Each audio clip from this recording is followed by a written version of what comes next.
What happens when America's sweetheart walks straight into the lion's den and refuses to flinch?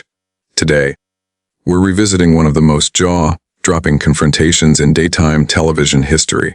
It's the moment Dolly Parton's legendary Southern grace collided head-on with Joy Behar's razor-sharp provocations, ending in a shocking walk-off no one saw coming.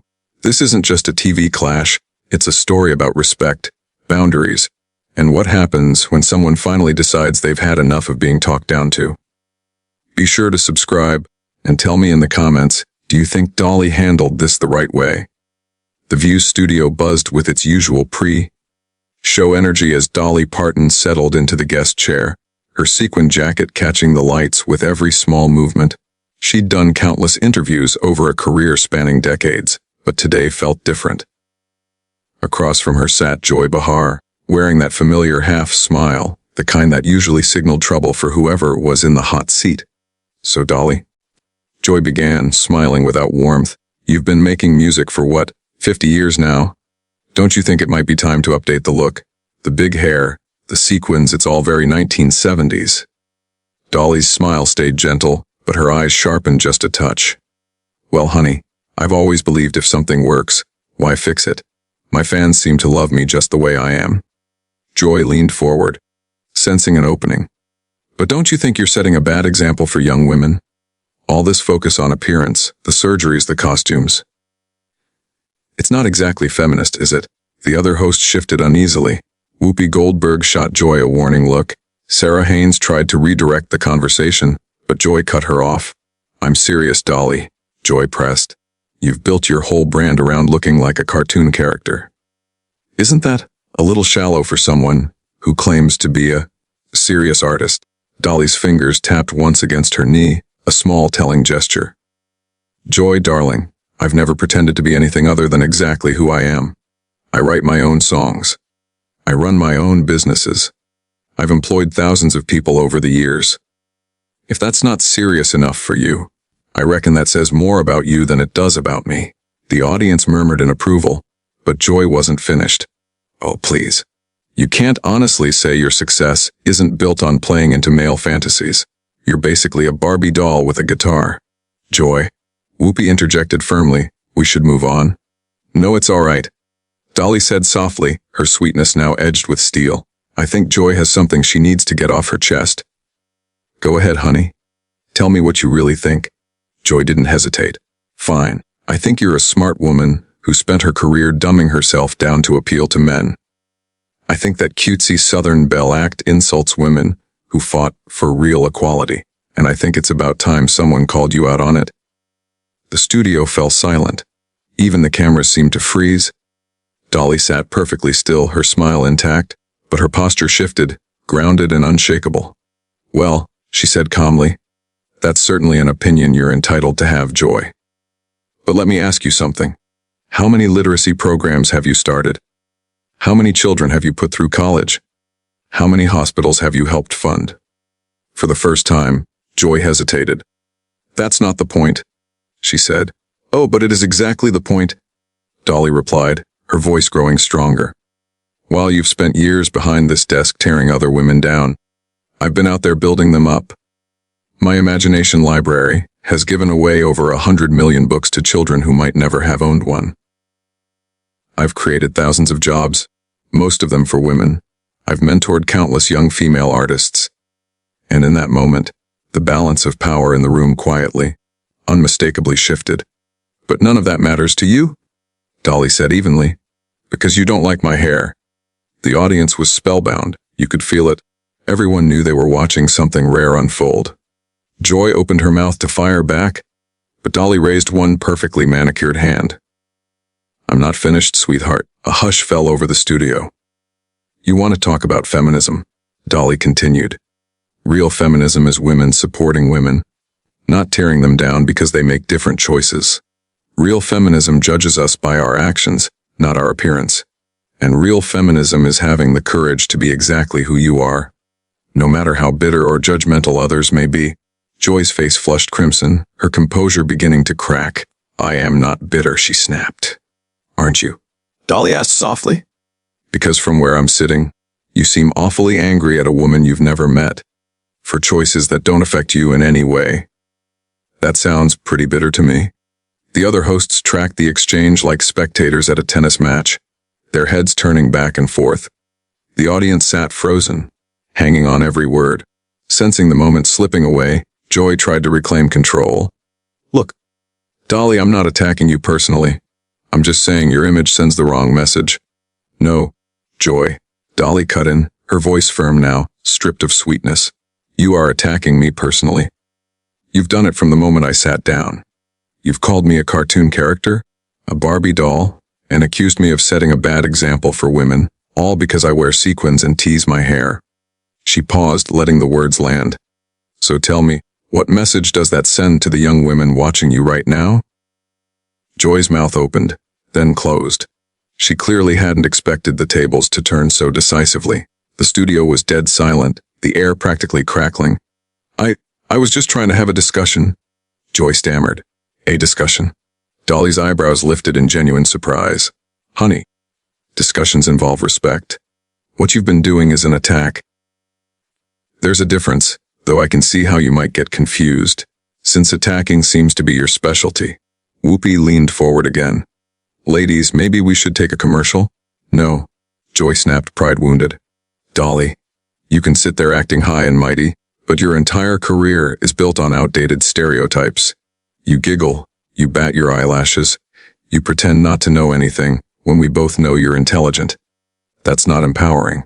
That's manipulative. The audience gasped at the venom in her voice.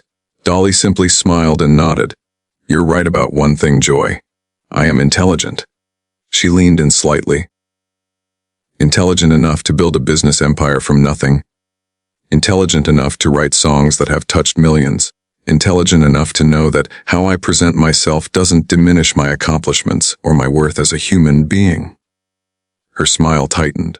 But apparently I'm not intelligent enough to understand why you think it's your place to judge how other women live their lives. Joy's face burned red.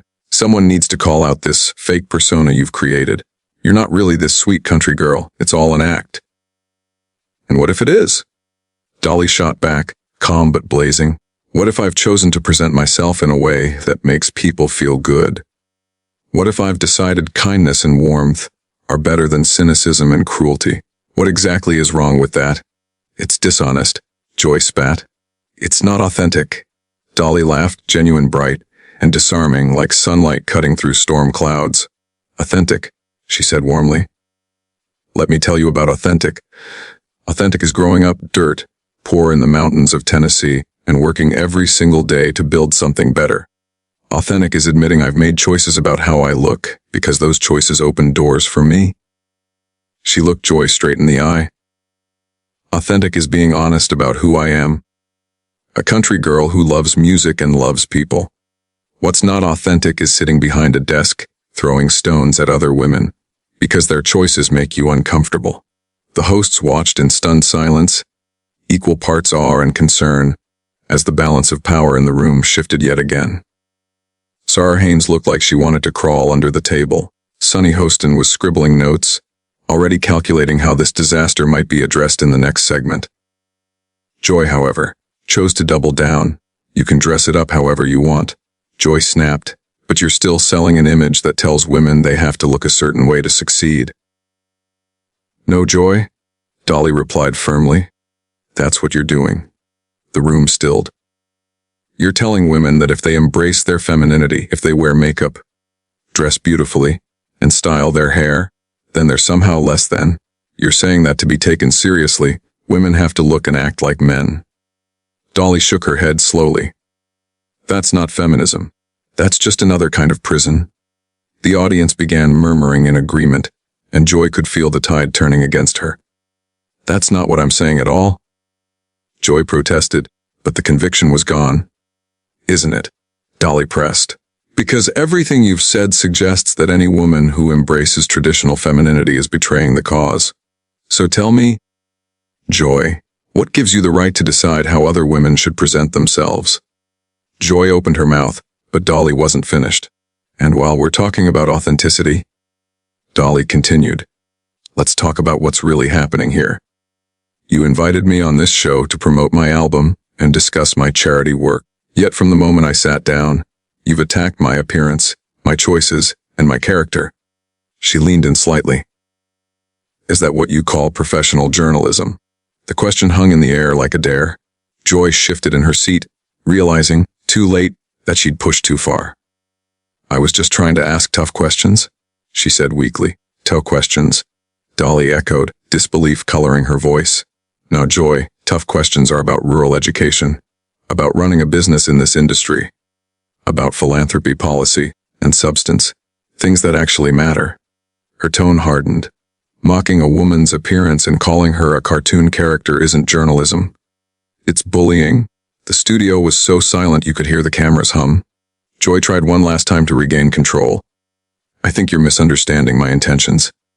"No," Dolly said smoothly, cutting her off. "I understand them perfectly. You intended to embarrass me on national television. You intended to make me look foolish so you could feel superior. You intended to use your platform to tear down another woman, simply because she made different choices than you." She paused. "The problem is, it didn't work the way you planned." Joy's face had turned a deep, angry red. Her hands trembled on the tabletop. The other hosts exchanged uneasy glances, fully aware that the situation had spiraled beyond repair. But Dolly was just getting started. Joy now clutched the edge of the table, knuckles white. The confident aggressor from the beginning of the interview was gone, replaced by someone cornered and exposed. "You know what the real tragedy is here, Joy," Dolly said softly, her words cutting deeper than any shout. "You had the opportunity to have a meaningful conversation with someone who's spent 50 years in this business.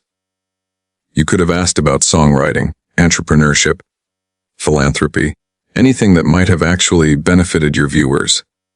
Her eyes never left Joy's. "Instead, you chose to tear me down because you don't like my hair or my clothes. What does that say about you as a journalist? And what does that say about you as a woman?" Joy's mouth moved, but no sound came out. She glanced desperately at her co-hosts, but none of them met her eyes. Even Whoopi stayed silent, allowing the moment to unfold. Finally, Joy croaked, "I think we should agree to disagree and move on." Dolly tilted her head slightly, calm and deliberate. "Oh, we're going to move on," she said. "But first, I think you owe your viewers an explanation." "You see," Dolly said evenly, "this isn't really about me at all, is it, Joy? This is about you, and whatever issue you have with women who make different choices than you do." "That's ridiculous," Joy snapped, though her voice trembled. "Is it?" Dolly replied calmly, "Because I'm thinking about all the successful women who've sat at this table over the years, and I'm noticing a pattern. You seem to struggle most with women who embrace their femininity, women who choose glamour, warmth, and traditionally feminine expression. Why do you think that is?" The question landed hard. Joy's face drained of color. For a fleeting moment, she looked genuinely shaken.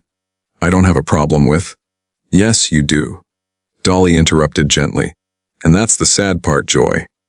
Because there's room in this world for all kinds of women. Women who love sequins and women who love suits. Women who tease their hair and women who don't. But in your world, it seems there's only room for women who make the same choices you do." The studio was utterly silent, but charged. Everyone could feel it. They weren't just watching an argument. They were witnessing a masterclass in how to confront a bully with grace and dignity. "You're twisting my words," Joy said desperately. "I never said any of that." Dolly smiled, warm, radiant, but unyielding.